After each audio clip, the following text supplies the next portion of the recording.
चलिए देखते हैं मध्य प्रदेश की 25 फटाफट बड़ी खबरों को। सबसे पहले न्यूज को कहां से देख रहे हैं हमको कमेंट में बताना बिल्कुल ना भूलें। साथ ही साथ हमारे यूट्यूब चैनल को सब्सक्राइब करें एंड बेल आइकन को ऑल प्रेस करना बिल्कुल ना भूलें।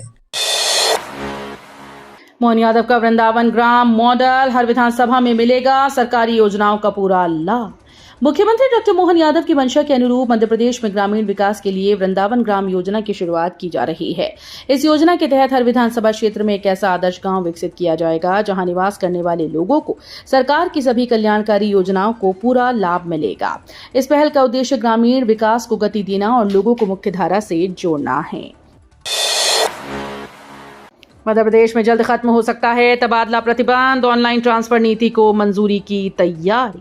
मध्य प्रदेश में तबादले का इंतजार कर रहे कर्मचारियों और अधिकारियों के लिए राहत भरी खबर है। राज्य सरकार जल्द ही तबादलों पर लगा प्रतिबंध हटाने की तैयारी में है। मुख्यमंत्री डॉक्टर मोहन यादव की अध्यक्षता में होने वाली कैबिनेट बैठक में वर्ष 2026 की नई तबादला नीति को मंजूरी मिल सकती है। सामान्य प्रशासन विभाग ने इस नीति का ड्राफ्ट तैयार कर लिया है, जिसमें ऑनलाइन ट्रांसफर की व्यवस्था को प्राथमिकता दी गई है। पन्ना में गेहूं खरीदी स्लॉट सिस्टम फेल, 12,000 किसान परेशान, दफ्तरों के लगा रहे चक्कर। मध्य प्रदेश के पन्ना जिले में गेहूं खरीदी व्यवस्था को लेकर किसानों की परेशानी बढ़ गई। करीब 12,000 किसान स्लॉट बुक न होने की समस्या से जूझ रहे हैं और लगातार सरकारी दफ्तरों के चक्कर लगा रहे हैं। आरोप है कि 4 मई के बाद से किसी भी किसान का स्लॉट बुक नहीं हो पाया, जिससे खरीदी केंद्रों पर गेहूं जमा नहीं हो पा रहा। किसान रात भर ऑनलाइन प्रयास कर रहे हैं लेकिन सफलता नहीं मिल रही। उज्जैन में जमीन विवाद गरमाया, बीजेपी विधायक चिंतामणि मालवीय का विरोधियों पर पलटवार। उज्जैन में महाकाल मंदिर से सटी सरकारी जमीन के कथित सौदे को लेकर सियासी विवाद तेज हो गया। भाजपा विधायक चिंतामणि मालवीय पर जमीन खरीदने के आरोप लगाए गए, जिसके बाद कांग्रेस पार्षद ने मामले की शिकायत मुख्य सचिव से लेकर नगर निगम और कलेक्टर तक कर दी। साथ ही हाईकोर्ट में याचिका की तैयारी भी चल रही है। वहीं विधायक चिंतामणि मालवीय ने सभी आरोपों को सिरे से खारिज करते हुए इसे राजनीतिक साजिश बताया। ऑनलाइन दवा बिक्री के खिलाफ हड़ताल, मध्य प्रदेश में 20 मई को बंद रहेंगी मेडिकल शॉप्स। मध्य प्रदेश में 20 मई को मेडिकल शॉप्स बंद रहेंगी। All India organisation of chemist and druggist के आह्वान पर ऑनलाइन दवा बिक्री के विरोध में देशव्यापी हड़ताल की जा रही है। भोपाल सहित पूरे प्रदेश के केमिस्ट इस आंदोलन में शामिल रहेंगे। केमिस्ट एसोसिएशन का कहना है कि AI जनरेटेड प्रिस्क्रिप्शन के जरिए नशीली और अन्य दवाओं की ऑनलाइन बिक्री बढ़ रही है, जिसमें प्रिस्क्रिप्शन की सही जांच नहीं हो पाती। ग्वालियर के जय आरोग्य अस्पताल में 50 करोड़ की अत्याधुनिक मशीन, कैंसर इलाज होगा सस्ता और सटीक। ग्वालियर के जय आरोग्य चिकित्सालय के कैंसर विभाग में 50 करोड़ रुपए की लागत से 4 अत्याधुनिक और विश्व स्तरीय मशीनें तैयार हैं। इन मशीनों के आने से क्षेत्र के कैंसर मरीजों को बड़ा लाभ मिलेगा। अब वही इलाज जो मुंबई और दिल्ली जैसे बड़े शहरों में 2 से 5 लाख रुपए तक खर्च करता है, यहाँ केवल 10 से 20 हजार रुपए में होगा। आयुष्मान कार्ड धारकों के लिए सुविधा पूरी तरह से निःशुल्क होगी। अमरनाथ यात्रा में सुरक्षा के लिए मिलेगा RFID कार्ड, यात्रियों की लोकेशन रहेगी ट्रैक।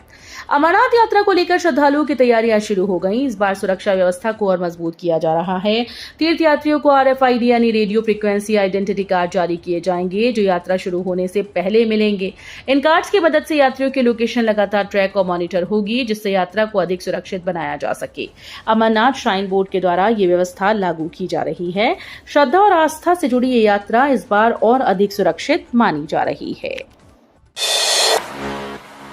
भोपाल में थोक कचरा उत्पादकों पर निगरानी, नगर निगम बना रहा खास डिजिटल पोर्टल। राजधानी भोपाल स्वच्छता और कचरा प्रबंधन के क्षेत्र में नई मिसाल बनाने की तैयारी में है। नए सॉलिड वेस्ट रूल्स 2026 के लागू होने के बाद नगर निगम एक डिजिटल सिस्टम विकसित कर रहा है। इसके तहत शहर के सभी बड़े कचरा उत्पादकों यानी बल्क वेस्ट जनरेटर का पूरा रिकॉर्ड ऑनलाइन रखा जाएगा। इसके लिए एक विशेष पोर्टल तैयार किया जा रहा है। इस पहल से कचरे के उत्पादन और निस्तारण की पूरी निगरानी आसान होगी। पेट्रोल डीजल के दामों में फिर उछाल, 5 दिन में दूसरी बढ़ोतरी से बढ़ी महंगाई की मार। देश में महंगाई का एक और झटका देखने को मिला है। मंगलवार को पेट्रोल और डीजल की कीमतों में 90 पैसे प्रति लीटर की बढ़ोतरी की गई, जो पिछले 5 दिनों में दूसरी वृद्धि है। इससे पहले 15 मई को भी ईंधन के दामों में 3 रुपए प्रति लीटर तक का इजाफा हुआ था। कीमतों में लगातार बढ़ोतरी से किसानों और आम लोगों की परेशानी बढ़ गई है। बताया जा रहा है कि पेट्रोल पंपों पर बिक्री की सीमा तय की जा रही है। रतलाम में सोलर उपभोक्ताओं को झटका, बिजली कटौती से प्रभावित हो रही उत्पादन यूनिट। रतलाम में सोलर सिस्टम लगाने वाले उपभोक्ताओं को परेशानी का सामना करना पड़ रहा है। प्रधानमंत्री सूर्यघर मुफ्त बिजली योजना के तहत लोग अपने घरों की छतों पर रूफटॉप सोलर सिस्टम लगा रहे हैं, लेकिन उन्हें अपेक्षित लाभ नहीं मिल पा रहा। आरोप है कि मध्य प्रदेश विद्युत वितरण कंपनी के द्वारा घोषित बिजली कटौती के कारण सोलर यूनिट का उत्पादन और सप्लाई प्रभावित हो रही है। इससे उपभोक्ताओं को आर्थिक नुकसान हो रहा है। मध्य प्रदेश में 70,000 अतिथि शिक्षकों की भर्ती शुरू, दस्तावेज सत्यापन अनिवार्य। मध्य प्रदेश के सरकारी स्कूल में नए शैक्षणिक सत्र से पहले अतिथि शिक्षकों की भर्ती प्रक्रिया शुरू कर दी गई। स्कूल शिक्षा विभाग ने GFMS पोर्टल पर प्रोफाइल अपडेट और दस्तावेज सत्यापन की प्रक्रिया शुरू की। इस बार प्रदेश भर में करीब 70,000 अतिथि शिक्षकों की नियुक्ति की जाएगी। विभाग ने साफ कर दिया कि बिना मूल दस्तावेजों के सत्यापन के किसी भी अभ्यर्थी का स्कोर कार्ड जनरेट नहीं होगा। पोर्टल पर कई बदलाव किए गए हैं, जिसमें अनुभव दर्ज करना और ID मर्ज करने की सुविधा शामिल है। एमपी की बड़ी मंडियों में गेहूं, चना, सरसों के ताजा भाव जारी। खरीदारी बिक्री से पहले जरूर देखें रेट। मध्य प्रदेश के प्रमुख मंडियों में अनाज, दलहन, तिलहन के ताजा भाव जारी हो गए हैं। इस बार मंडियों में गेहूं, चना, सरसों, मक्का, मसूर, सोयाबीन के दामों में तेजी देखने को मिल रही है। किसानों की उपज की लगातार आवक बनी हुई है, जिससे बाजार में हलचल बढ़ गई। यदि आप किसान, व्यापारी या घर का बजट संभालने वाले उपभोक्ता हैं तो मंडी जाने से पहले ताजा भाव जरूर जांच लें। जबलपुर के छात्रों ने बनाया 57 ग्राम का मिनी ड्रोन, आसमान में होते ही हो जाता है गायब। जबलपुर के गवर्नमेंट इंजीनियरिंग कॉलेज के छात्रों ने बेहद हल्का और खास ड्रोन तैयार किया है।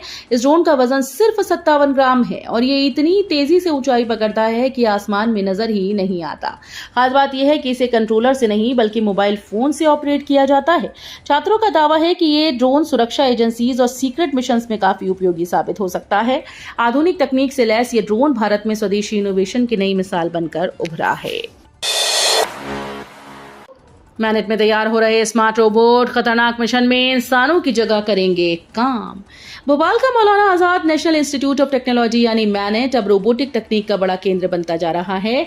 यहाँ ऐसे स्मार्ट रोबोट और एडवांस ड्रोन तैयार किए जा रहे हैं जो सीवर लाइन, खदानों, जहरीली गैस वाले इलाकों और दुर्गम पहाड़ी मिशन में इंसानों की जगह काम करेंगे। आर्टिफिशियल इंटेलिजेंस से लैस ये मशीन जोखिम भरे क्षेत्रों में सुरक्षित तरीके से ऑपरेशन कर सकेंगी। मैनेट के इनोवेशन को भविष्य की तकनीकी क्रांति की दिशा में बड़ा कदम माना जा रहा है।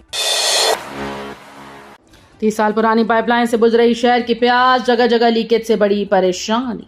शहर में आज भी लोगों की प्यास करीब 30 साल पुरानी पाइपलाइन के सहारे बुझ रही है। वर्ष 1995 में बिछाई गई ये लाइन अब जर्जर हो चुकी है और आए दिन लीकेज की समस्या का सामना कर रही है। कई इलाकों में दूषित पानी सप्लाई होने से लोगों की चिंता बढ़ गई। वहीं जल जीवन मिशन परियोजना भी अब तक पूर्ण नहीं हो पाई। शहर को सुआखेड़ा, इंटेकवेल और बंडोल प्लांट से पानी मिल रहा है। बंडोल का 12 MLD वाटर ट्रीटमेंट प्लांट भी लगभग 40 साल पुराना बताया जा रहा है। कूनो नेशनल पार्क में बोत्सवाना चीतों की नई उड़ान, शावकों की मस्ती का वीडियो वायरल। मध्य प्रदेश के कूनो नेशनल पार्क में चीता परियोजना एक नए चरण में पहुंच गई है। बोत्सवाना से लाए गए चीतों ने यहां के खुले जंगल को पूरी तरीके से अपना लिया है।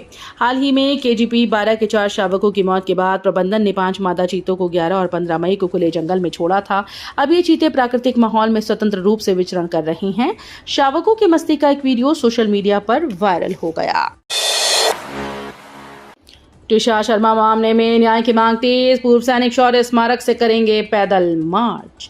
त्रिशा शर्मा की संदिग्ध मौत का मामला लगातार चर्चा में है। अब इस मामले में परिजनों को पूर्व सैनिकों का समर्थन मिला है। मंगलवार को हुई संयुक्त प्रेस कॉन्फ्रेंस में परिजनों और पूर्व सैन्य अधिकारियों ने पुलिस जांच पर गंभीर सवाल उठाए।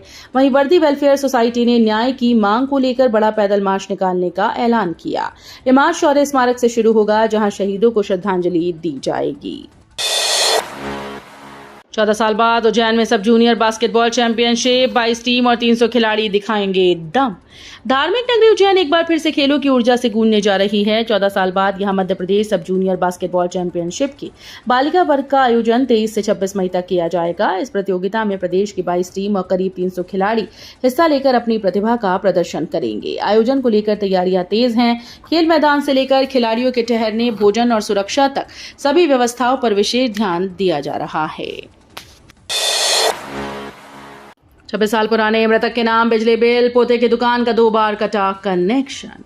जबलपुर में बिजली विभाग की बड़ी लापरवाही सामने आई। 26 साल पहले दिवंगत हो चुके नवल कुमार हेमर जानी के नाम पर बिजली का बिल जारी कर दिया गया, जिससे उनके पोतों की किराना दुकान पर 2 बार कनेक्शन काट दिया गया।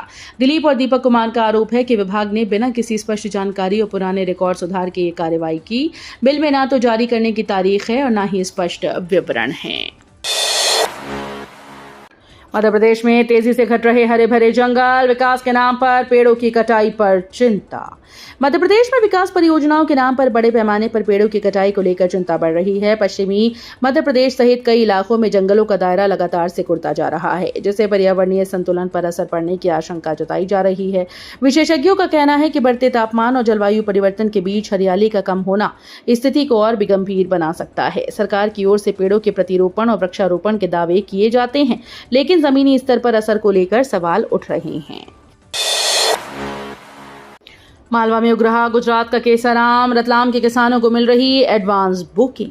मध्य प्रदेश के मालवा क्षेत्र में अब गुजरात की गिर का प्रसिद्ध केसराम भी सफलतापूर्वक उगाया जा रहा है। रतलाम जिले के किसानों ने बीते 2 से 3 वर्षों में आम की इस खास किस्म की खेती शुरू की और उन्हें अच्छा उत्पादन भी मिल रहा है। क्षेत्र की जलवायु के अनुकूल पाए जाने के बाद अब 1 दर्जन से अधिक किसान केसराम की खेती कर रहे हैं। खास बात यह है कि मंडी तक पहुंचने से पहले ही खेतों से आम की एडवांस बुकिंग शुरू हो चुकी है। मध्य प्रदेश में भीषण जल संकट, 2.50 लाख लोग परेशान, 2000 हैंडपंप हुए सूखे। मध्य प्रदेश के एक जिले में भीषण गर्मी के बीच जल संकट गहराता जा रहा है। करीब 2.5 लाख की आबादी पीने के पानी के लिए परेशान है। भूजल स्तर 160 से 250 फीट तक नीचे चले जाने के कारण 2000 से अधिक हैंडपंप सूख चुके हैं। इनमें 700 से ज्यादा सरकारी हैंडपंप भी शामिल हैं। 50 से अधिक पंचायतों में नल जल योजनाएं प्रभावित हैं और कई जगह पानी सिर्फ 1 से 1.5 घंटे ही मिल पा रहा है।